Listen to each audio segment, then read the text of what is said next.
Good morning and welcome everyone to the IMAGIN Webinar Series for this Thursday, May 27th. And we're glad you're joining us as part of our webinar series season 2.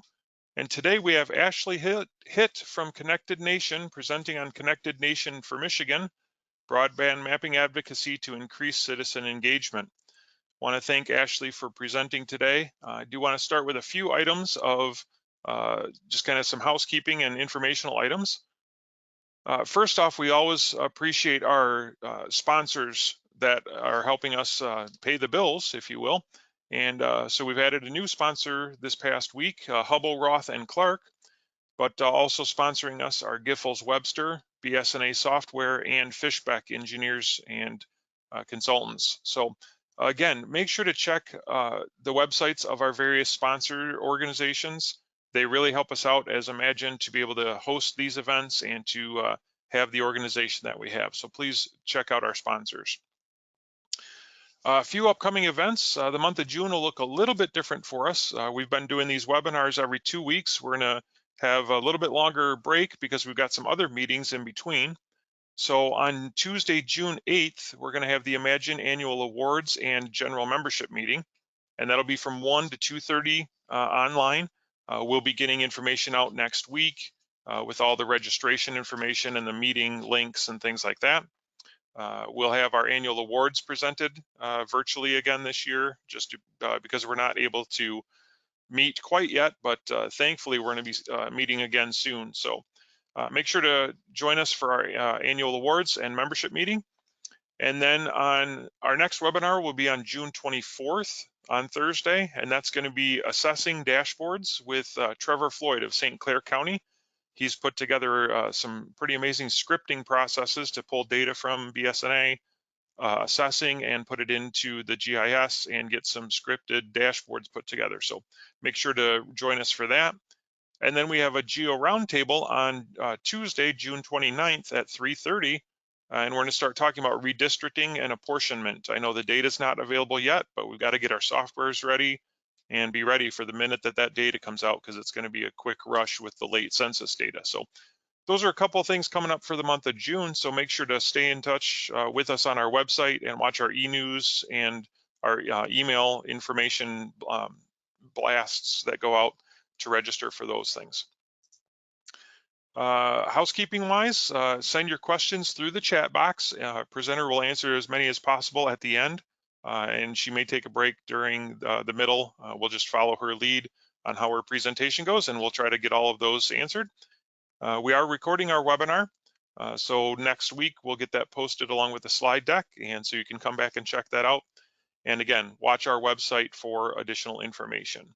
So with that, that's the housekeeping items. I'm going to go ahead and hand over presentation mode to Ashley. So as you said, my name is Ashley Hitt. I'm with Connected Nation, which is the parent company of Connected Nation Michigan. And today I really wanted to go through a lot of the work that we're doing in Michigan. There are several different projects that have been going on for a number of years. And so wanted to give you all an update on that, some of the GIS information that's available, some of the maps and analyses that have been done, and some of the stuff that's coming up as well. So just a quick agenda outline. Why is this important? Obviously, the events of the past year have really proven why internet access and broadband and high-speed internet has become such an essential part of life, whether people choose to adopt it or not, just making sure that that access is available. Want to go through the broadband mapping process. What exactly does that mean? What are we talking about? Some of the data set challenges that exist from data that's currently collected, what's publicly available, and then going more specifically into the Michigan data and analyses. What are the types of information that we've been collecting, who we've been working with, give you all some feedback on that, go through several screenshots and demos of all the things that are available, and then certainly go into any questions that anybody may have as well. So why is this important? Obviously, with the events of the past year, everybody has kind of really come into the conclusion that everybody needs to have high-speed internet access. So certainly once students started having to go home, once we started going home for telework activities, it really became ingrained that there are a significant number of Americans that do not have access to high-speed internet all across the country, and Michigan, unfortunately, is no different. So Connected Nation has been around for about 20 years. We've been in the state of Michigan since late 2009. And so we've really been trying to push, there are ways that we can do precision agriculture with better access, the homework gap. People can't even apply for jobs without having internet access, and certainly the digital literacy skills that come along with that. So as part of what we've been doing across the state of Michigan for the past several years is working on all of these, trying to either get that advocacy going for why is this important, why do we need to understand where the served and unserved areas are so we can better focus subsidies and other assistance that can go to connecting more people.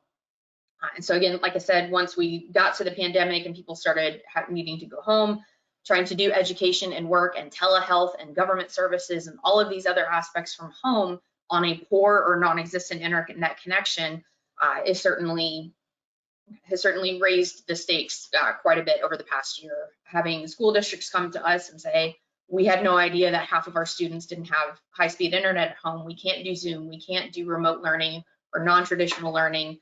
What are some of the solutions that we can help so we can get more students connected, get more people to be able to work from home, take training, whatever the needs are for a specific community. So certainly the last year has really elevated the profile of why high-speed internet is so important to every corner of the country. So when we talk about broadband mapping, I do want to kind of lay out a couple different ways to look at it. So we've got last mile broadband mapping, and then there's also what's considered middle mile or backhaul broadband mapping.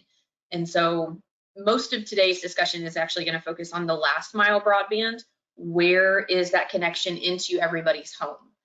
And so whether that's through cable, fiber, DSL, fixed wireless, that is the last mile connection. And whereas the middle mile is going to be your interconnection points from nodes or equipment locations to the internet backbone, essentially. So the image on the right can kind of be considered almost like an interstate. You might be able to see a fiber line from your front yard, but unless there's an on-ramp, your house cannot get connected to that. So there's a lot of fiber transport that has to go to equipment locations or to fixed wireless towers, to 5G towers. There's got to be a fiber backbone that runs what that signal is broadcasting.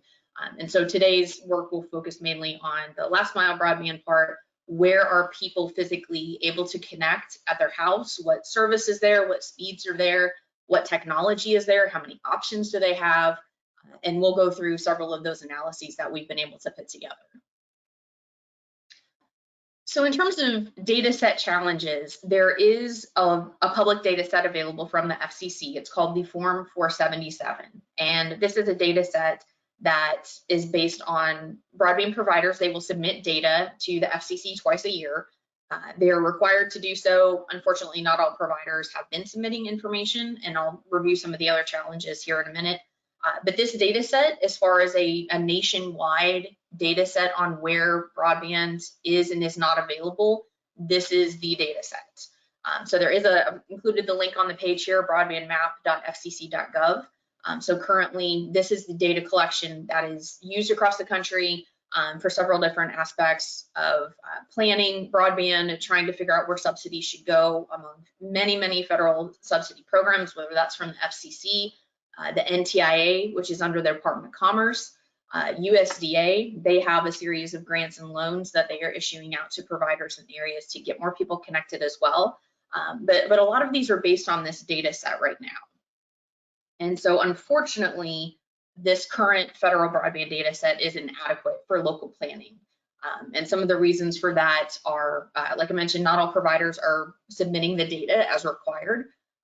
Right now, all broadband providers, or really internet providers, because there's certainly the definition of high speed kind of changes depending on where you're at, how much data you physically use. So in terms of that federal definition right now, the definition of broadband is internet access with speeds of at least 25 meg down and 3 meg up. So depending on where you are, that may not be sufficient enough for your needs, and it might be. but that is the current definition. Some states have increased their local definitions, whether that's through legislation or state statute. For instance, Minnesota, their state broadband definition is actually 100 meg down and 20 meg up. So they have set their own definition of what is required. So different states have different definitions, and then certainly different individuals have their own desire of what does broadband mean to them, what's the minimum that they can get by on, especially, again, given the events of the last year. How many devices do you have connected at home? How many people are using it at the same time? And then again, looking at the Internet of Things and how many, it may not be a device in your hand, a laptop or a mobile phone, but what are the other devices in your house that might be using an internet connection? And then certainly us as GIS professionals, we are issuing web maps and web forms and all different kinds of interactive maps. And we are only going to be able to get the use out of them from residents who have access to the internet and are able to actually view them, provide feedback, submit data on where potholes are located, use other e-government services, view those maps. So certainly getting a better data collection is vital to be able to identify where are those areas that are served and unserved, so that we know where to focus those efforts to make sure that everybody is connected. So back to the primary challenges that exist with the current FCC data set. We've also seen that there are a number of providers that do not have GIS capabilities. So whether that is in-house or a contract resource, whether that's specifically GIS software or maybe something a little bit lighter, that they're able to actually maintain a data set of where is their network, where are the houses that they can reach or that they pass with equipment, how far can that equipment go. There's certainly differences of degradation from equipment if we're looking at copper versus fiber, differences between cable and fixed wireless. So being able to really understand what that network looks like and having that geospatial file for that location intelligence. There are a number of providers that we have found that do not have those capabilities in-house. They're focused on running their business, running operations, fixing issues, trying to expand, but some of them do not have GIS or anything remotely close to it. Also with the data set here with Form 477, fixed broadband data is filed only as a CSV file. So there's no geospatial component to it. We also see that fixed wireless services are filed as census block lists. And so when you've got, and I'll show you a couple examples here in a minute, when you've got a signal that is being propagated from a tower location or some other type of vertical asset, there are certain signals that can reach certain places and trying to actually create that footprint. But then when you translate that to a census block list, you start to get a lot of overstatement in how that looks. So certainly the inherent overstatement that exists with that in this current version of the data collection, if one household within a census block is served, that entire census block is lit up as served. So unfortunately, we know as more rural we get, the larger the census blocks are, and so the larger the margin of error that may exist. And not knowing if one person in a census block is served or if all the locations within that block are served. So definitely some inherent overstatement just by using census blocks as the unit of measure for broadband availability. We've also seen that there are understatement issues because of the missing provider data. There are inaccuracies in what we're seeing in the information, and so this is causing more and more issues that are compounding as we see more and more of these challenges. The data can be old by the time it is published, depending on when the FCC actually releases the data. As I mentioned, providers are submitting this to the FCC twice a year, in March and in September. And then it may be 6 months before that new data set is released, and it's been up to about a year and a half. So it really depends on when that data is released. So the current version that is available is data that is current as of June 2020. So we're looking at almost a year old at this point. And then one of the other things that we have seen within the data is that the provider submitted information is not thoroughly validated. There are some checks on the information that is submitted, the CSV files, because those providers are submitting the census block IDs along with the technology that's available and the maximum speeds that are available from their service. But there, again, with some of those providers not having GIS capabilities, we are seeing that there are inaccuracies in that data, and since it's not thoroughly validated, confirmed through field validation on the ground, there are some additional issues that exist with that data, and I'll show some additional examples of that as well. So getting into some of the actual spatial analytics and some of the spatial components of broadband mapping, here we're looking at what do we do if a provider is serving a town boundary? Perhaps they have a franchise agreement with a local government to serve any household within that town's boundary. And so that would be highlighted as their actual service area here on the left. But then when we look at the census block level of detail, census blocks don't always follow town boundaries. So when that gets converted over to the census blocks that make up that service area, you are inherently already overstating what areas actually can get that service, just to make sure that you are marking those blocks that are within the town as being served. So everybody on the periphery, unfortunately, being marked as served essentially in the eyes of this data collection. Now, if we look at service by road segment, perhaps there is a provider that, here are the roads where my equipment and my fiber lines can serve any of the houses. And so if we have that type of data collection, which is ideal, that's what we want to see on the map. Where can you physically actually serve people and households? But then again, if that's converted over to a census block representation, you are very much overstating what the actual availability is and eliminating or keeping those people that are on the periphery from getting service because they're marked as served instead of unserved. And then just one more example, looking at fixed wireless, doing a propagation. So we have an engineering and technical services department that will analyze and review all of the vertical assets. Where are the towers? Where's the equipment? How high off the ground is the equipment located? What's the ground level of the tower itself? What's the topography of the area? And using several different parameters, we'll actually build these propagation models of where theoretically is that signal going to be able to reach and at what minimum speed. So this is the result of one of those propagation models for a provider. And then again, of course, changing that over to a census block representation, far too much overstatement to really capture where are the people that are served. So these are some of the issues that are existing within the current data set. There are changes coming and they are going to be fantastic. So there is better data coming for sure. A couple other examples I wanted to look at, just comparing not just the actual service area data to what a census block representation looks like, but reviewing some of the data that's already been submitted by providers. So this is an example of a fiber provider we analyzed. The blue on the far left is what their original coverage looked like in the Form 477 data. What census blocks were physically submitted as having some level of service.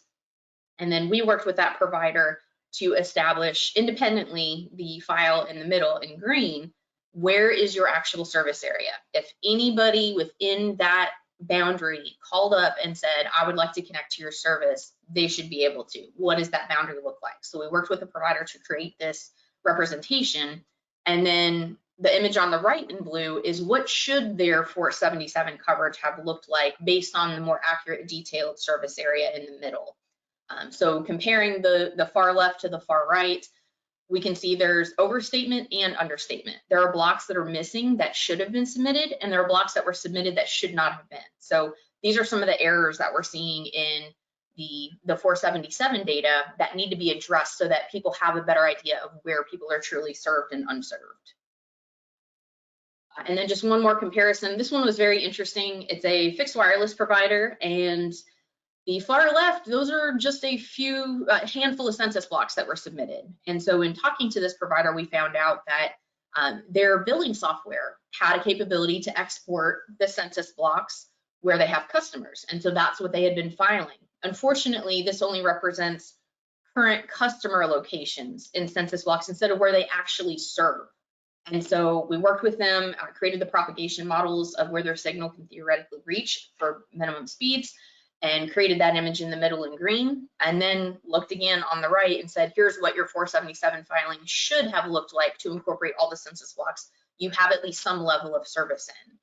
So in this case, we have a huge amount of understatement in the 477 data, and this area would have been marked as unserved. Subsidies could have gone into this area, but incorrectly, because we were able to validate that there was in fact service throughout a much larger area from this provider. So ideally, we want to make sure that we've got as much granular, detailed coverage as possible so that subsidies and other funding is not getting directed into areas that already have service. We want to make sure that everybody's getting connected. Certainly, we want people to have options, but we want to make sure that we are identifying the most accurately as possible where are those areas that truly have nothing or that are underserved at this point. So that underestimation of data and information has been very unfortunate. Here I wanted to show another study that we had done. This is from one we did in Walton County, Florida, in the Fort Walton-Dustin type area, if you're familiar down there. And so we had started by taking the 477 data throughout the county and put together a map and said, all right, here's where the FCC believes that there is service based on those census block filings. And so the goldish color is showing where that service was reported. And our engineering team drove every county or every road in the county to actually track assets, infrastructure, routes in the ground, where is there physically service within this county. And then based on the end of that, we were able to put together an analysis looking at the purplish color, where's there actually service to the households in the county. And so we were able to compare that. The orange that we can still see on this version of the zoomed in map, that is overstatement. The areas in orange that are still showing do not have broadband service. And so we were able to use this study to try and estimate how overestimated is the data. Certainly, as we showed in some of the previous examples, there were areas that had service that wasn't being reported or was too new in availability to be in the most current version of the data set. So in working through our teams on the ground there, being able to collect this type of data, showing what some of the issues are, and then also working with providers where we saw that there were providers reporting services and they don't even have service in the county. But again, only being able to submit a list of census blocks and not having that visual component to know what blocks am I submitting, not just a numbered list, but where am I physically submitting data, that has been something that's been missing. But luckily, changes are coming. So now I want to focus a little bit more on Michigan specifically, because there is so much that has happened within the state on broadband mapping, asset mapping, several different projects that have been going on here. And so we have always taken the approach that successful broadband mapping includes 4 different components: some independent research, some provider relationships, field validation, and resident feedback. So certainly as providers are submitting their coverage area data to the FCC through that Form 477, we are maintaining relationships with providers across the state to get better, more accurate data. So reaching out to them, letting them know about a mapping project, what are the objectives of the project, what's trying to be done, how would we use their information, because certainly there is a lot of data that would need to be kept confidential. What specific houses are subscribers, that is absolutely confidential information. But a derivative that shows where's the service area of this provider for a specific technology, and then being able to aggregate that with everybody else's, that creates a really powerful tool to know where are people served at that minimum broadband speed of 25 by 3, where are they served at 100 by 20, who has gig service, because certainly we're going to keep needing to increase the minimum definition of broadband. So having those provider relationships has been really essential to work back and forth on creating, perhaps for the first time, a geospatial file that shows where is your physical network, where can you serve. So we maintain a lot of those provider relationships because we want to work with them, and a lot of them are very interested in having that type of data, again, sometimes for the first time, that they can use in their own operations. And then when we find things out in the field, perhaps a discrepancy or perhaps the resident feedback, perhaps somebody has looked at one of the maps and said, hey, it says I have cable at this speed, but I called and they said they can't serve me. And we get that feedback, we're able to confirm that with the provider and make sure that we're revising data to be more accurate for the next map update. So that resident feedback is also very essential in making sure that the local knowledge on the ground is applied. Where are there discrepancies in the data? Where are there issues?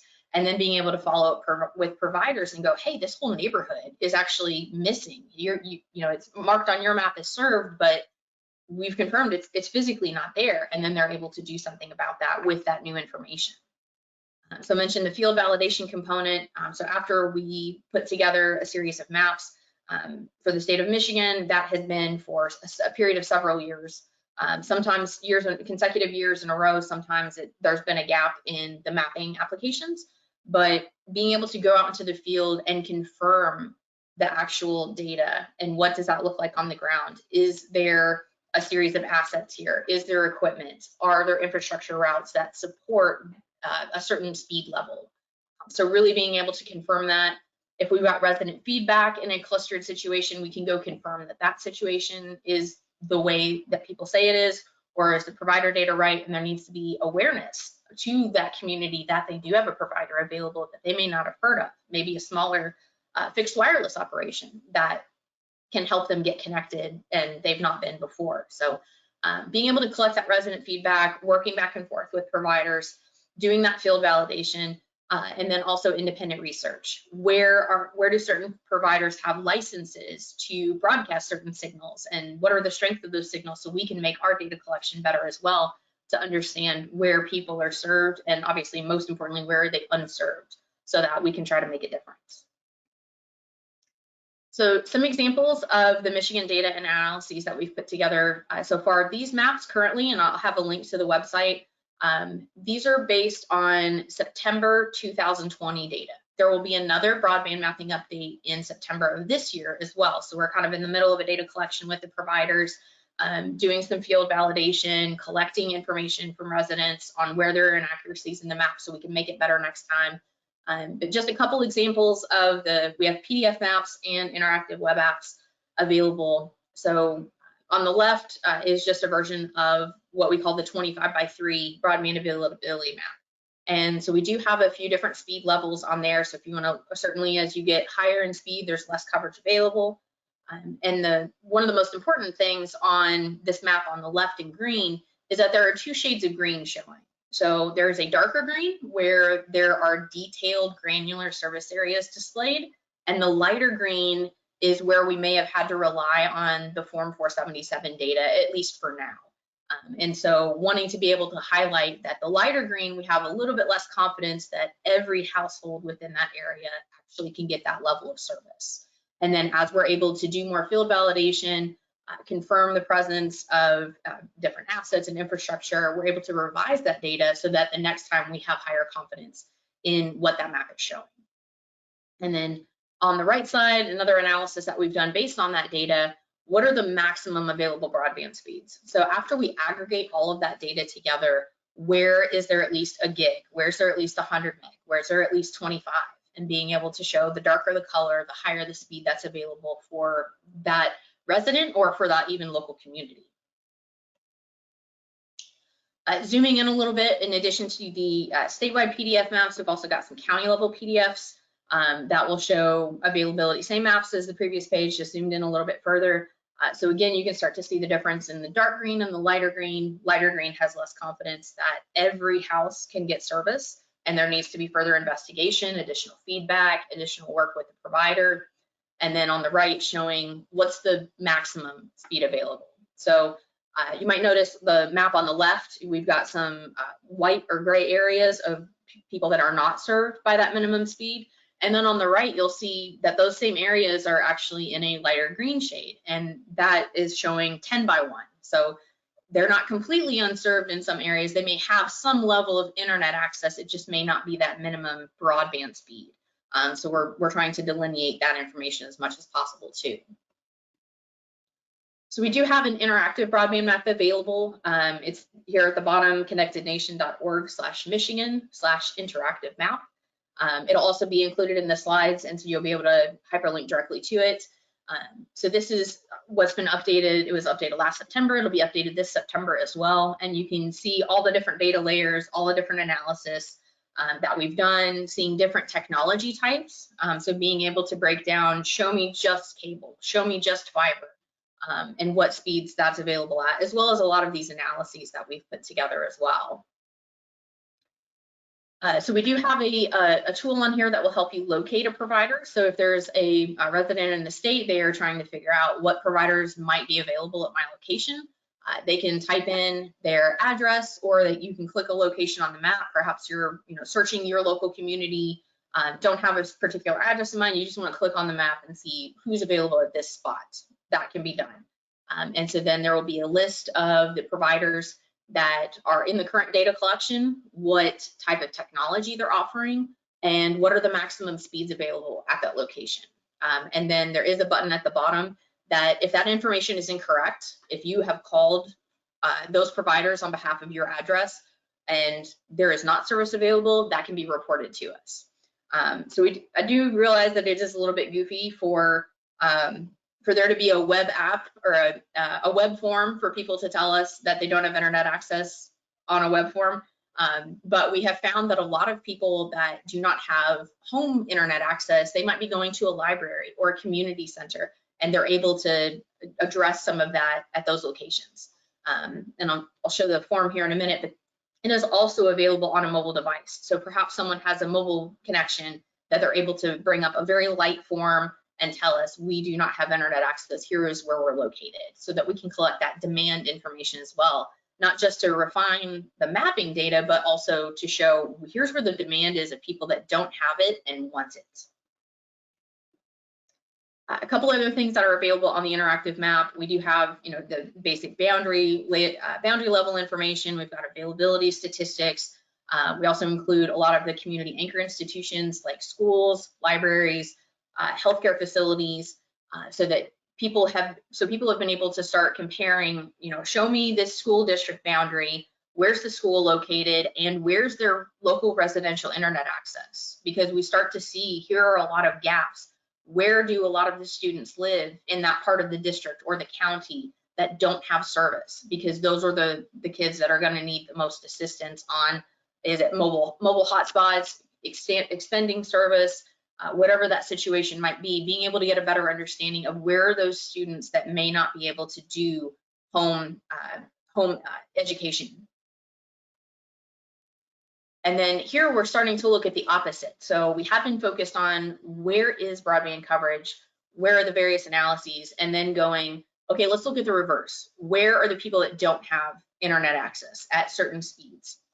And so since some of these applications or subsidies that providers can apply for, you have to apply by a census block perhaps. We do put that information on the interactive map as well. So there are pop-ups, there's also some spatial queries that you can actually grab a selection of census blocks and get an output of how many households are estimated in that block, how many are served, how many are unserved, so that you have a provider has an idea of how many people could I impact by expanding to a certain area. And so on this map in particular, the darker the color, the more people that there are density-wise that do not have broadband service at this point. As I mentioned, we also put together a series of statistics. So we want to start looking at how many people are impacted at certain levels of broadband availability. So as I mentioned, 25/3 is kind of that federal benchmark right now of what is considered broadband or high-speed internet. And then we also took it one step lower. So there are still some federal programs that rely on 10/1 broadband speeds, or internet speeds rather. And so we do that calculation as well. How many people have access to that level of internet? It may not be fast enough, but they've got something. So they would be considered underserved. And then certainly as we look to get higher and higher speeds available, seeing that huge jump in Michigan between 100 meg service and 1 gig service, how many people are served and unserved at that level, because we know it's going to go that direction. So being able to start planning for how do we get to 100% at the lower level so that we can continue building upon that, future-proofing some of the technology that's been put out there. How do we rebuild systems? How do we make sure they're going to be long-lasting? All of those things that come into effect. So this is just a quick image of the resident feedback form that we have available. You can access it on its own or through the interactive map. It's linked to a number of places because we really want people to tell us, where is their incorrect data? Where are there things incorrect on the maps, on the coverage, the speeds that are available, anything. If there is a complaint or a broadband story, we would like to know about that so that we can make everything more accurate. This just a few more examples. So this is an example of some of the field validation that we've done where we're actually collecting assets and infrastructure. So we have been using some of the Esri collector and now the field maps application to give to our engineering and technical services team so that they can go out and actually track what they see in the field. Where are their towers? Where are their water tanks? Where are their grain silos?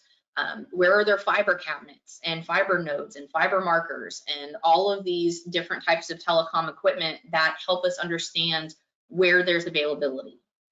Looking at the routes on here, where's their copper, where's their fiber? Is it fiber to the home? Is it fiber transport? Can you connect to it from a residential location, or is it that transport that's the interconnection point between different equipment locations? So we wanted to be able to have a way to track all of that information to better understand where there is and is not broadband service. Additionally, if we're going to validate what we call wireline broadband, so that DSL, cable, and fiber services, we're looking for where is that infrastructure physically, either in the ground, is it aerial, where does it switch between underground and aerial, so that we can confirm that there is service available from that particular provider, that technology, and it's capable of reaching the speeds that they said it was. We also have different types of field validation for wireless broadband. So when we go to create those theoretical propagation models, we want to confirm they're right. So we're going out in the field, we're finding the tower locations, whether it is on its own tower, it's on a monopole, it's on a water tank. You've got a structure that's going to be there for quite some time and stable in its ownership. That is where you're going to find a lot of equipment. So we want to verify where that's available. And then the picture in the bottom center is where we're taking a spectrum analyzer out into the field, and we're actually verifying what signals can be reached from what locations, what frequency they're broadcasting on, how powerful is that frequency, so that we know where to edit the data as well. Where can we make those refinements to make it more accurate? In Michigan, there's also the Connected Community Engagement Program. There have been a series of either local communities or whole counties that have engaged Connected Nation Michigan in being able to better understand the current needs of their local community, where they want to be, what are their goals and objectives, and what are some of the solutions that can help them get there. So better understanding the residential situation on the ground, the business situation on the ground, doing a series of surveys. For instance, this screenshot is showing some survey results from the residential survey in the county, and the blue dots are showing where there is broadband service, and the red is showing where they have not adopted broadband service.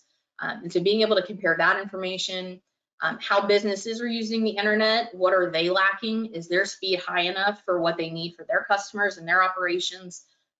Is the county trying to attract a data center or other economic development opportunities? What are the things that they currently have going for them, and what are those gaps? And if they have gaps to help them reach that are standing in the way of their goals, what are those solutions that can help them reach that? And so that's part of what that community engagement program is working on. In Michigan, we've also done a vertical asset inventory in a couple locations. Here in Northeast Michigan, we had done a series of counties going through and collecting where are the vertical assets located, who owns them, is there power available? Because you might have a specific vertical asset in a location, but if it doesn't have power and it doesn't have a fiber backbone, then that's going to be where that next, you're not at square one, but maybe square two. Or is it a vertical asset that already has equipment on it?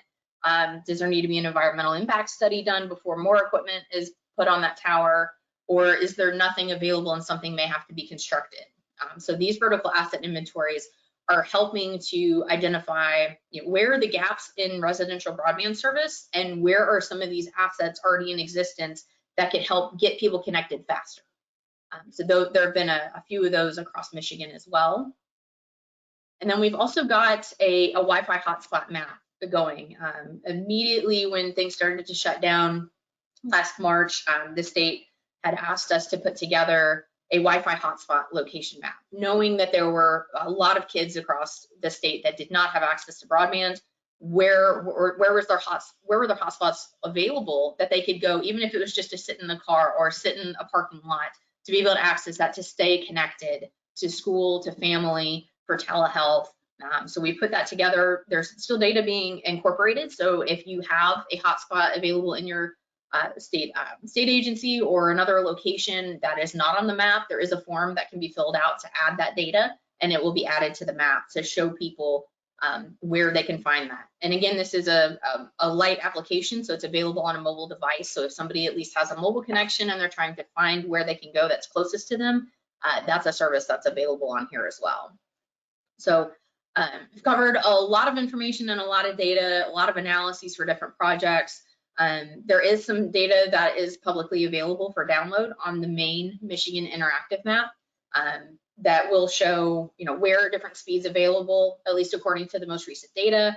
We're in the middle of a data collection cycle right now, so there will be new data and new maps and all new analyses available at the end of September of this year.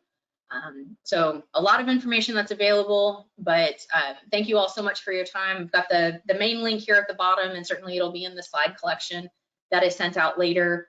But any questions, I'm happy to take those. And of course, any feedback as you guys look at this information and look at the maps and data. If the information's wrong for your location, please let us know. We definitely want that local feedback so that we can make those edits, make the data better, identify where people are unserved and underserved so that more subsidies can go in the right locations to get people connected. But thank you all so much, and I'm happy to take any questions that you all have received. Great, thank you so much, Ashley. A ton of information there, and we do have just a couple of questions that came in. Both of them are pertaining to the data that you just touched on that is available for GIS people to download. Can you talk a little bit more about what is available and what we might expect to find on the data download area? Absolutely. So actually, the link that's on the page right now, it will have a button to go to the interactive map. And there is a tab on that web app for data downloads. And so it's a zip file, it's a series of shape files that actually say, here's where 25x3 is available, here's where 10x1 is available, a couple other speeds in there. But it's showing exactly those, if you will call the green maps, for lack of a better term, but the statewide PDF and the county level PDF had the dark green and the light green.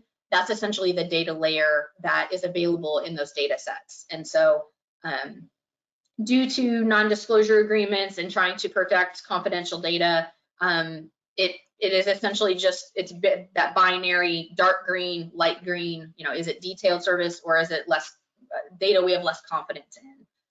So unfortunately, that's as far as we can go right now, but there are a number of data collection changes coming through the FCC that there will be more data available in the future, hopefully within the next year and a half or so, where you're going to be able to physically identify and say, I want to look at provider X's service area where they have cable at speeds of at least 100 meg download.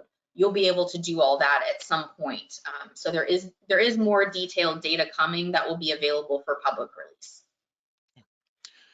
Good, so that's the two public questions that came in. For those that haven't been seeing the chat windows, I have been putting the links to the various URLs that Ashley presented into the chat, so you can click on those before we end also.